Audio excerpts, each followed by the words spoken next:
اور اس روز ان کو مدد بھی نہ ملے گی۔ اور جو سمود والے تھے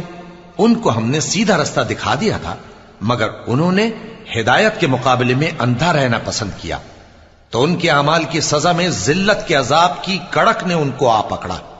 اور جو ایمان لائے اور پرہیزگار رہے ان کو ہم نے بچا لیا۔ اور جس دن اللہ کے دشمن دوزخ کی طرف اکٹھے کیے جائیں گے،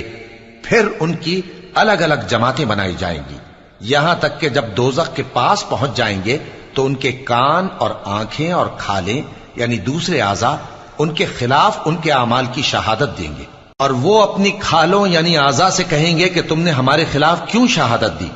وہ کہیں گی کہ جس اللہ نے سب چیزوں کو نطق بخشا اسی نے ہم کو بھی گویائی دی، اور اسی نے تم کو پہلی بار پیدا کیا تھا، اور اسی کی طرف تم لوٹائے جا رہے ہو۔